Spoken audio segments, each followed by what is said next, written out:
Nah, ketika Fatihah itu sebegitu keramatnya, sebegitu topnya, itu setan rapat, singkat cerita itu yang tadi dipimpin oleh iblis yang sedang terkapar apa? Terus tali obatnya nggak ada, cuma dia shock karena ada surat yang turun yang melafatkan itu pasti selamat dari apa? Neraka. Nah ini gimana saran Anda? Terus sarannya adalah bikin orang-orang itu lupa, tidak baca Fatihah. Nah ini rapatnya iblis. Idhabu wajtahidu hatta tufilu qulubahum hatta la yaqulu hadis surah. Kala yuksiru qira'ataha wa la yakunu lahum ajrun wa thawabun bal yakunu lahum adzabun wa iqabun. Kemudian yang terakhir saya beri ijazah tentang Al-Fatihah ya, karena ini surat yang populer. Kalau saya ijazahi Quran 30 juz pasti sampean enggak hafal. Atau ijazah surat Baqarah. Kalau mau Baqarah mau. Ijazahi surat Baqarah mau 2 juz setengah. Mau Mas Asep? Ya Fatihah aja yang gampang ya. Nah, ya kulhu Fatihah ini paket ringan ini. Tapi pahalanya apa? Besar. Ini beda ya, artinya selama ini mungkin Anda baca tapi monoton ya. Tapi ini saya bacakan teks aslinya tentang istilahnya itu mazaya. Mazaya itu kelebihannya Fatihah. Saya baca Arabnya dulu, nanti ini terakhir ya, ijazah tadi kan saran-saran umum tentang sosial. Ya, pokoknya jadikan kebaikan itu punya nilai sosial yang baik lah. Jadi nanti orang yang nggak amanah nggak laku, ya calon bupati, gubernur, presiden yang nggak amanah juga nggak laku. Begitu juga kiai yang tidak amanah juga nggak laku, suami yang nggak amanah juga nggak laku, istri yang nggak amanah juga. Sehingga kebaikan ini jadi nilai sosial yang dalam tanda kutip sudah keniscayaan. Yang diinginkan Allah itu seperti itu, bukan kebaikan yang dipaksakan karena kekuatan negara. Maksudnya kalau bisa kebaikan itu tidak usah dipaksakan. Memang sudah satu kebutuhan. Kayak cerita-cerita di negara maju itu, bahkan apapun jatuh itu nggak ada yang ngambil apa itu. Makanya gambarannya Mekah Medina kan gitu kan, barang jatuh nggak ada yang berani apa ngambil. Itu saking sudah jadi sistem. Sehingga banyak negara di Eropa itu yang sampai nggak punya tentara, nggak punya polisi karena kebaikan itu sudah. Nah kita kan masih capek, polisinya aja capek apalagi masyarakatnya, karena ya kebaikan itu belum jadi nilai apa bersama. Nah kita selain ditopang negara, ada polisi, ada tentara, itu kita usahakan kebaikan itu jadi nilai apa bersama. Tadi wa'tamiru bainakum bima'ruf. Dan kita punya reputasi yang bagus dalam bab ini. Saya masih ingat kecil saya itu yang jilbaban hanya keluarga kiai. Sekarang rata-rata masyarakat itu jilbaban. Dulu yang sekolah SMP, SMA itu jilbaban kadang dulu malah dilarang ya, harus sama seperti itu seragamnya. Sekarang sudah boleh. Dan nyaman. Lama-lama yang dapat simpatik ya yang pakai pakaian model tertutup seperti itu. Lama-lama gamane cara wong golek mantu ya golek yang seperti itu daripada yang blodor. Lama-lama jadi nilai bersama. Ya ingin saya seperti itulah. Di terminal juga sama. Orang mau makan cari warung yang kelihatan ada ayat kursinya, pakai jilbab, atau paling enggak dia enggak mungkin lah nyuguhkan yang tiren atau yang haram. Akan ada garansi sosial, ada apa? Ada garansi apa? Sosial dengan penampilan yang soleh itu kan, masa iya nyuguhkan oplosan babi gitu misalnya itu. Jadi nilai sosial itu harus benar-benar jadi nilai. Sehingga negara biar enggak capek-capek itu. Polisi juga gak capek kan, karena tugasnya corong Jawa mau ngawat-ngawati tok, tapi sudah tidak perlu tegang karena kebaikan sudah jadi nilai apa bersama. Ya ingat-ingat ya ayatnya tadi, wa'tamiru bainakum bima'ruf. Jadi kebaikan itu harus jadi nilai bersama. Iktimar itu menjadi urusan bersama. Makanya kalau kita rapat besar disebut apa? Muktamar. Muktamar itu urusan bersama. Ya tadi, imamnya sholat juga menopang Gojek karena enggak lama-lama nopang Grab, nopang Kernet, nopang penjaga Indomaret, penjaga bensin, pom bensin. Lah dia hanya punya waktu 5 menit terus imamnya baca Baqarah kan. Iya imamnya mursyid, mungkin dia tambah lama tambah dapat aplaus dari muhibbinnya, tapi makmumnya Dia tambah lama dapat penghormatan dari pecintanya, tapi kitanya wah khusyuk wali kan dia dapat status naik lah, kita yang sudah tidak ikut jadi wali diganggu apa pekerjaannya. Kalau ada imam seperti itu sampai mufarokoh saja. Niat ya Allah sampai sini saja saya makmum orang itu. Silakan orang itu punya urusan sendiri dengan jenengan ya sudah atau salib saja apa? Ya, itu boleh kalau dalam fikih namanya apa? Mufarokoh. Mufarokoh itu niat. Tapi kamu jangan langsung selonong mufarokoh, niat dulu.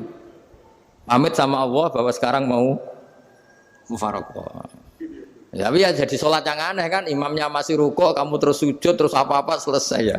Mungkin dalam pandangan itu orang lain ini maksudnya makmum gimana ini kok begini. Tapi sudahlah Allah Maha tahu. Insya Allah dimaklumi. Ya saya baca tentang Fatihah ya, karena sampean pasti sering baca Fatihah. Supaya apa sekaligus jadi jimat lah gitu. Jadi kalau kamu sering di jalan-jalan yang mungkin sepi atau mungkin kan tidak semua teman Grab itu nasibnya bagus yang di Semarang Jogja. Mungkin yang di Kalimantan di Papua kan ada yang 10 kilo gak ketemu rumah, ya kan? Ya lihat di TV-TV itu kan kasihan kan. Sudah 10 kilo gak ketemu rumah. Penumpangnya kewekar preman tuh kan. Ini makan orang enggak kan udah. Kan ujiannya dua. Kalau penumpangnya cantik itu ya kecoba syahwat, kalau preman takut. Jadi orang itu selalu ujian itu. Sing sedengan itu kan jarang orang itu. Jadi kalau penumpangnya perempuan cantik ujiannya itu syahwat, kalau preman ujiannya ketakutan. Kalau orang yang lemah bawa uang ujiannya kamu ingin garong. Jadi hidup itu memang semuanya ujian. Liyabluwakum ayyukum ahsanu amala. Makanya saya sering ditanya oleh teman-teman, Gus, nah ujiannya kenal wong wedok elek piye sama, kenal wong ayu ujiannya syahwat, kenal wong elek ujiannya ngenyek, itu sama-sama dosa. Syahwat ya dosa, ngenyek juga dosa. Wah elek keriting untune metu ya dosa ngomong gitu. Kadang-kadang orang berpikir enak kancanan wong elek gak dosa, kata siapa kancanan wong elek itu ya dosa, karena bawaannya ngenyek. Ngenyek itu menyepelekan itu. Makanya saya itu ya nggak mau berteman sampean. Nanti kan bawaannya ngenyek atau seneng ya tidak tahu. Ya sudah ada takdir saja kalau ketemu ya tak ulang ngaji gitu. Tapi ini ngaji terakhir, setelah ini ngaji biasa aja, tidak usah resmi gini. Ngaji kok resmi aneh. Pokoknya nanti suatu saat kalau pandemi sudah berlalu saya akan ngaji Rebone, lalu ini ngaji. Ini ngaji yang kurang bagus karena ngatur kiai kurang berkah ini. Nanti tapi ya lumayan lah masih mau ngaji. Ngaji kok tanggal ini jam ini. Sekarang suatu saat kamu tak panggil, Mas Wahyu datang ke sini jam ini, tidak mesti bisa. Mungkin pas ada acara apa, oh, maaf ke sini pas ngecek, pas apa. Gitu. Jadi ya sudah tapi tak maafkan, enggak apa-apa. Takdir, ya. Tak bacakan supaya sampean tahu keramatnya Bismillah. Nah sebelum saya bacakan Bismillah Fatihah, tak beritahu tentang ilmu tafsirnya, karena ini penting sekali. Fatihah itu dawuhnya Allah, tentu itu dawuhnya Allah. Saya ulang lagi, itu kalam Allah. Tapi yang sudah diberikan kesampaian ke kita semua. Sehingga seakan-akan itu menjadi dawuhnya kita ke Allah. Jangan salah loh ya, Fatihah itu dawuh Allah, tapi sudah diberikan ke kita. Sehingga posisi kita itu yang punya itu. Nah kenapa ini perlu dijelaskan? Karena nanti ada kalimat iyyaka na'budu wa iyyaka nasta'in. Kalau itu masih kalam Allah, berarti Allah ngomong ke kamu, ngendikan ke kamu, kepadamu aku menyembah. Masa Allah menyembah kamu? Nah, sehingga ilmu tafsir itu menyelesaikan itu dulu ya. Saya ulang lagi ya, sebelum sampean sering baca Fatihah, aku yakin ya sering baca. Tapi barokahnya ndak paham itu ndak pernah janggal. Enggak paham itu ya penting supaya ndak iskal, ndak janggal. Sebetulnya di kalimat itu ada yang janggal. Kalau Fatihah itu kalimatnya Allah atau kalam Allah, bagaimana dengan kata-kata iyyaka na'budu? Masa Allah ngendikan ke kita, kepadamu kami menyembah. Masa Allah menyembah kita? Maka penyelesaiannya secara ilmu tafsir gimana? Semua ulama mengatakan, bukan satu dua, semuanya mengatakan di Fatihah itu semuanya diberi kawalan kalimat. Saya ulang lagi ya, di Fatihah itu semuanya diberi awalan kalimat qulu, katakan wahai hambaku begini. Ya, katakan wahai hambaku begini. Nah, begini ini pelajaran dari Allah yang sudah diberikan ke kita. Terus kita mengatakan bismillahirrahmanirrahim, alhamdulillahirabbil, termasuk kita mengatakan iyyaka na'budu wa iyyaka nasta'in. Jangan bayangkan Allah ngendikan ke kita. Kalau Allah ngendikan kita berarti gini, hei wahyu, ihdinas siratal mustaqim, tunjukkan saya jalan yang benar.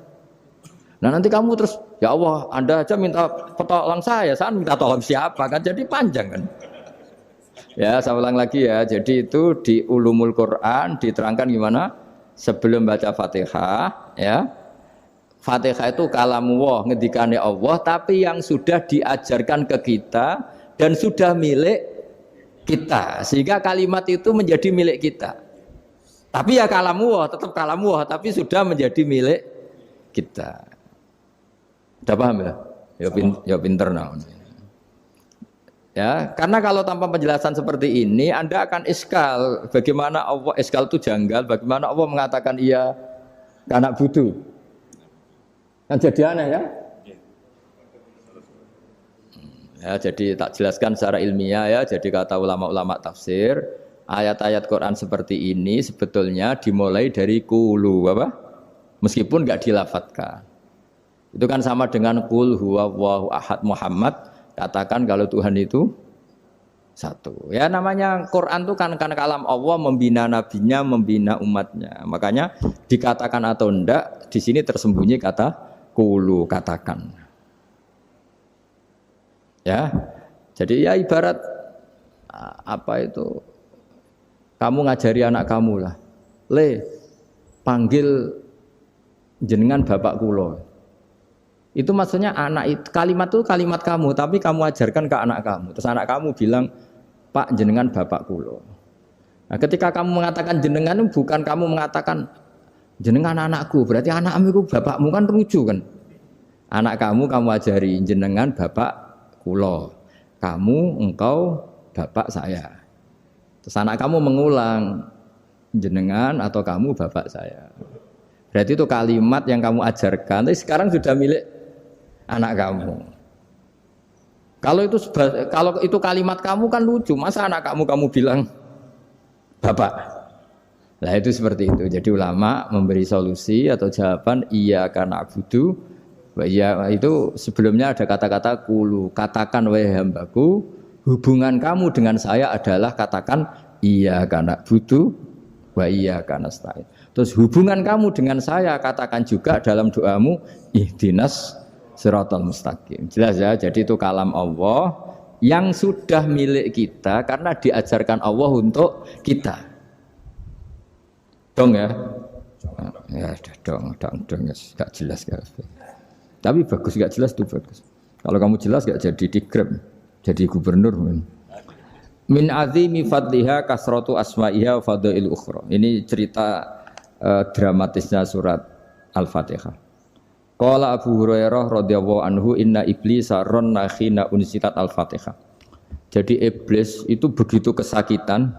Ini kitab Abu Abul Farad karangannya Sayyid Muhammad Alawi, juga kutipan dari beberapa kitab. Yang jelas beliau sendiri juga ngutip dari beberapa riwayat di beberapa hadis. Halaman 123. Ketika Fatihah turun itu iblis kesakitan. Kayak orang sakit gigi lah, tersiksa sisanya karena turunnya surat apa? Al-Fatihah. Artinya kalau Anda baca Fatihah dijiwai, maka Anda melemahkan setan, melemahkan iblis. Wa qala Mujahid, khina unzilat Fatihatul kitab ronna fastama indahu asyayatin. Jadi ketika Fatihah itu turun, iblis itu terkapar lah kira-kira. Sampai dijenguk banyak setan. Jadi kamarnya di ICU lah kira-kira gitu kalau sekarang itu. Entah Covid entah enggak tahu. Pokoknya di ICU sampai dijenguk banyak setan. Enggak tahu bawa apa enggak tahu. Pokoknya dijenguk banyak setan. Ono yang nyangoni karena ini apa? Ketuanya apa? Pingsan, sakit. Jadi iblis itu sakit sampai dijenguk anak buahnya setan-setan. Ya, semoga kalian semua tidak kenal setan. Kalau kenal berarti teman, apa? Wa qalu misla dzalik wa qala lahum laisa mimma taquluna syai'un walakin unzilat suratun laisa ajru qailiha illa an harrama alaihi nar jahannam. Saya ini bukan sakit fisik kata iblis. Kamu tidak usah jenguk saya, datangkan dokter terbaik, tidak usah. Saya ini tidak sakit fisik. Saya ini sakit karena ada surat yang diturunkan, yang pahala yang melafadzkan surat itu pasti selamat dari neraka. Padahal misi terbesar saya ini supaya manusia masuk neraka. Sekarang punya tamengnya. Wah pusing kan? Ya seperti orang lah goda sampean ternyata sampean setia itu kan pusing. Nah ternyata ada setia itu yang akhirnya ribet kan itu. Jadi iblis itu cita-cita terbesarnya kan semua orang itu masuk neraka. Nah sekarang turun satu surat yang gara-gara surat itu siapapun yang baca dijamin selamat dari neraka. Jadi walakin unzilat suratun laisa ajru qailiha illa an harramallahu alaihi nar jahannam. Karena jadi dia shock lah kalau orang di Jawa itu bilang shock. Aduh sial nasib saya ini umat nggak bisa saya goda lagi karena punya tamengnya tadi punya. Qad tolakaidukum wa makrukum. Rekayasa kalian sekarang itu tidak ada gunanya semua. Nah, ini alhamdulillah di Indonesia kelihatan kan banyak yang miskin, banyak yang susah. Tapi selagi mereka masih sholat, itu keinginan mencari halal itu masih tinggi. Kayak apa kita di tengah kota, jauh dari anak istri, jauh dari tetangga. Biasanya kalau orang jauh dari anak istri, tetangga kan sakar PDW. Tapi yang soleh masih banyak, sudah jauh dari keluarga tetap lurus. Loh kalau yang dekat lurus kan wajar, konangan wong akeh gitu. Ini sudah jauh masih lurus. Nah ini nggak lepas dari barokahnya surat apa? Surat Fatihah tadi. Jadi karena ada surat yang menjamin pelafalnya atau qailiha terbebas dari api neraka. Wa qalat as-sayatinu lahu is ayyusa'in ta'muruna ya maulana. Faqala lahum idhabu wajtahidu hatta tukhfilu qulubahum hatta la yaqulu hadhihi surah. Lalu kita gimana? Jari para setan gitu. Lalu kita gimana?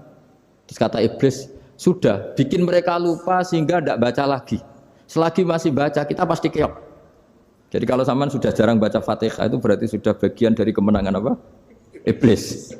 Jadi kalau sampean sudah jarang baca Fatihah itu berarti bagian dari kekalahan Anda, kemenangan iblis. Masih sering baca? Berapa kali?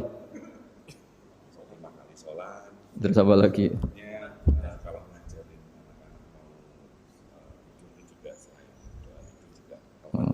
Kok 5 kali tok itu? Berarti pas salat fardu tok itu. Enggak 5 kali itu mendingan itu 17. Kamu itu ngitungnya jangan 5 ini. 5 waktu itu berarti lumayan kan? Berapa? 17 ya?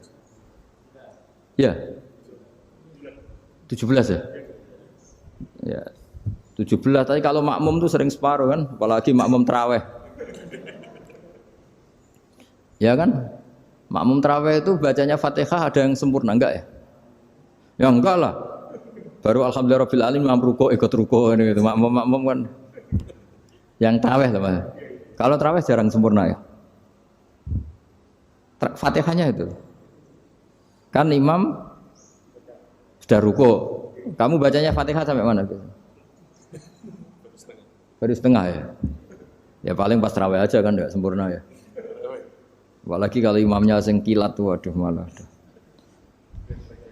Nah ketika Fatihah itu sebegitu keramatnya, sebegitu topnya, itu setan rapat, singkat cerita itu yang tadi dipimpin oleh iblis yang sedang terkapar apa? Terus tali obatnya enggak ada, cuma dia shock karena ada surat yang turun yang melafatkan itu pasti selamat dari apa? Neraka. Nah ini gimana saran Anda? Terus sarannya adalah bikin orang-orang itu lupa, tidak baca Fatihah. Nah ini rapatnya iblis. Idhabu wajtahidu hatta tughfilu qulubahum hatta la yaqulu hadhihi surah. Kala yuksiru qira'ataha wa la yakunu lahum ajrun wa thawabun bal yakunu lahum adzabun wa iqabun.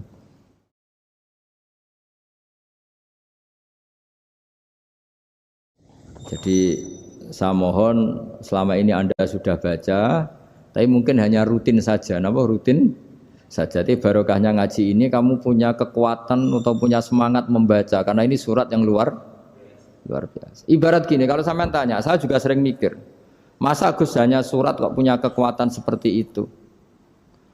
Di dunia ini kata Allah, mulai Nabi Adam sampai kiamat, nggak ada yang bisa menandingi kekuatan kalimah. Kalimah itu kata-kata, nggak ada yang bisa menandingi kata-kata. Misalnya Anda nge-grab, berangkat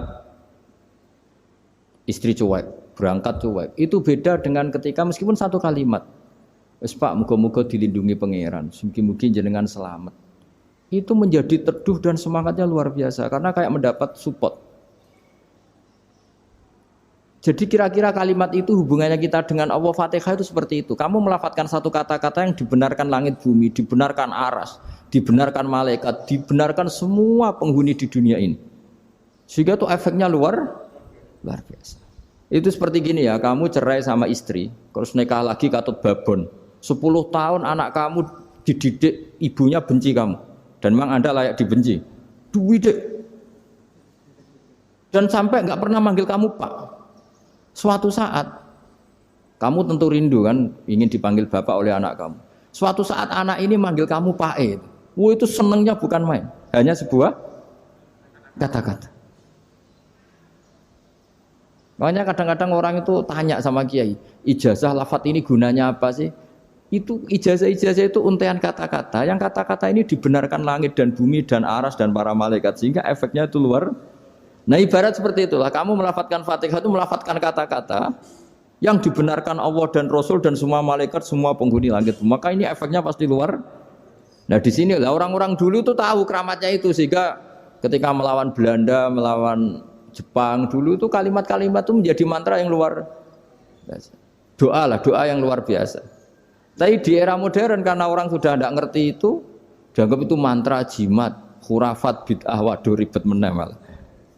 Sebetulnya tidak seperti itu. Memang kata-kata ini kekuatannya luar biasa. Sama kesakitan hati kamu juga karena itu. Ngojek wangilan. Lha Pak di bojo kok kowe gagah tok kere. Wah, iku seling terus mesti. Padahal kalimat itu kan tidak melukai secara fisik, tapi apa kerjanya sesuk saras-sarasen. Karena terus dengan pengadilan seperti itu kan, ngapain kerja demi perempuan yang seperti ini? Lagi-lagi kata-kata ini luar. Nah bayangkan kalau kata-kata itu adalah kalimat yang diajarkan Allah lewat Rasulnya, lewat malaikat Jibril. Kayak apa kekuatannya? Nah, kira-kira Fatihah itu gitu. Kalimat yang baik, kalimatan thayyibah diajarkan oleh Allah dan Rasul, kayak apa kira-kira kekuatannya? Pasti luar biasa. Wong support yang dikatakan istri kita, anak kita aja luar biasa, apalagi ini support yang diajarkan Allah dan Rasul. Ya makanya saya mohon kalau baca Fatihah, baca kalimat-kalimat thayyibah ketika sholat itu dijiwai. Ya misalnya Rabbana lakal hamdu mil'us samawati wa mil'ul ardi wa mil'u ma syi'ta min syai'im. Engkau zat yang layak dipuji dan pujian ini memenuhi langit dan bumi. Karena kita tahu nggak ada sejengkal di alam raya ini kecuali di situ ada rahmat Allah. Misalnya kamu bisa lewat sampai rumah saya, kamu mungkin anggap biasa saja. Coba kalau ngalami likuifaksi, tahu-tahu bumi ini ambles, bisa ngelewati yang likuifaksi itu luar. Tanyakan orang pernah ngalami likuifaksi di Sulawesi, itu melihat bumi bisa diinjak nggak ambles itu, wah luar. Nah, sampean nggak ngalami itu sehingga lewat bumi ya biasa aja. Coba kalau ngalami seperti tidur, ya biasa aja. Coba kalau ada gempa, bahwa bumi tenang ini sudah nikmat yang luar biasa. Masa kamu ngaku nikmat nunggu digituin? Ya kan? Nah, makanya baca Fatihah dijiwai lah bahwa ini kalimat yang luar biasa. Nah, saya teruskan ya. Warwa Muslimun fi sahihihi an Ibnu Abbas radhiyallahu anhuma annahu qala bainama Jibril alaihi salam qaidun dan Nabi itsami anaqidan min fawqih farafa'a ra'sahu faqala hadza babun minas sama futihal yawma lam yuftah qaddu ilal yaum fanazala minhu malakun faqala hadza malakun nazza ilal ardi wa lam yanzil qaddu ilal yauma fasallim waqal absyir binuraini qad uti tahuma lam yu'tahuma nabiyyun qablak Fatihatul kitab wa khawatimu suratil Baqarah. Jadi suatu saat Jibril ini jagongan kira-kira gitu sama Rasulullah. Tahu-tahu langit itu gemuruh. Langit gemuruh kata Jibril terus semuanya ngangkat kepala ke langit. Ini pintu langit baru ini dibuka, yang sebelumnya tidak pernah dibuka seperti ini. Turunlah malaikat, yang malaikat ini pun malaikat spesial yang enggak malaikat murahan lah kira-kira gitu, yang enggak pernah turun ke bumi kecuali juga saat itu. Dengan penyambutan yang luar biasa, dengan semuanya enggak pernah terjadi. Hanya karena bahwa surat Fatihah. Jadi ini surat yang luar biasa, pengawalannya lewat malaikat yang spesial enggak pernah turun di bumi kecuali saat itu. Penyambutannya juga enggak pernah seperti itu, baru seperti itu. Jadi semuanya itu spesial. Nah, kenapa ini spesial? Karena di situ ada isi puja-puji kepada Allah Subhanahu wa taala. Ada ikrar kita, alhamdulillahirabbil alamin, arrahmanir rahim. Ikrar ini penting. Kalau contoh paling gampang gitulah. Kamu punya istri selama ini cerewet terus. Suatu saat ngomong, Pak, tak angen-angen ra ono wong lanang koyo sampeyan. Wah, itu langsung tidak ada lelaki sebaik engkau. Itu sampean senengnya, masya Allah. Karena ada ikrar dari seorang istri ke kamu. Nah, bayangkan kalau ikrar kita sebagai hamba diakui oleh Allah Subhanahu, maka ikrar ini akan dicatat sebagai kebaikan kita yang kita panen nanti di akhirat. Karena ada ikrar. Kita ikrar bahwa alhamdulillah rabbil alamin. Kita ikrar ar-rahmanir rahim. Kita ikrar maliki yaumiddin. Kita ikrar iyyaka na'budu wa iyyaka nasta'in. Sampean misalnya jadi orang Indonesia, ketemu orang Indonesia yang makmur di Jerman, terus lupa Indonesia. Kamu orang Indonesia? Enggak, saya ada orang Indonesia. Mangkel gak kira-kira? Mangkel. Karena salah ikrar kan gitu. Ya, jadi saya mohon jangan anggap kalimat itu hal yang biasa, tapi luar biasa. Nggih, ngoten mawon. Assalamualaikum warahmatullahi wabarakatuh.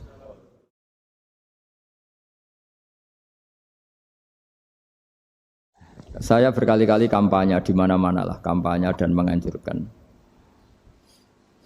Di antara catatan dalam Suhufi Ibrahim wa Musa kan ada kan di Quran itu yang dinamakan lampiran-lampiran wasiatnya Nabi Ibrahim dan Nabi apa? Musa. Itu di antara catatannya begini. Orang yang punya akal itu adalah orang yang bisa menikmati sesuatu yang baik. Misalnya gini, contoh gampang gini. Kamu punya anak pertama atau punya anak yang masih kecil, itu gendong tuh senangnya bukan main. Melihat anak sehat tuh senangnya bukan main. Mungkin saat itu banyak orang yang sedang maksiat dengan perempuan nakal atau dengan teman-teman nakalnya, yang nganggap seperti itu tidak nikmat. Tapi andekan ini ditimbang ya ditimbang. Yang maksiat betulan, misalnya paling ukuran bahagianya itu 70%. Tapi yang ini, yang nimang anak baru lahir atau masih kecil, corong Jawa ngeloni anak, bisa saja bahagianya itu sampai 100%.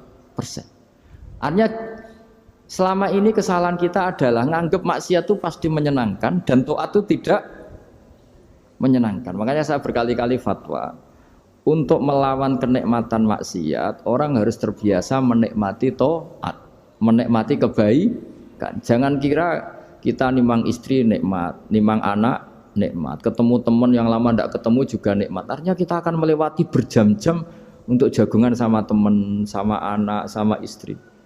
Dan itu harus kamu nikmati supaya mengganti tidak berkebutuhan nikmat yang lewat jalur maksiat. Jadi saya mohon sarana-sarana yang menyenangkan itu, yang taat itu kita maksimalkan. Makanya bapak saya itu sering pesen, kowe nak ngaji sing guyon, sing seneng. Nganti wong maksiat itu karena cari kesenangan. Coba kalau kesenangan itu sudah didapatkan saat taat, maka tidak butuh lagi kesenangan yang berbentuk maksiat. Makanya orang-orang wali dulu kalau sudah sholat itu gak bisa berhenti karena merasa nikmat. Makanya Nabi pernah ngendikan wa qurratu aini fi sholat, nyaman saya itu kalau sedang sholat.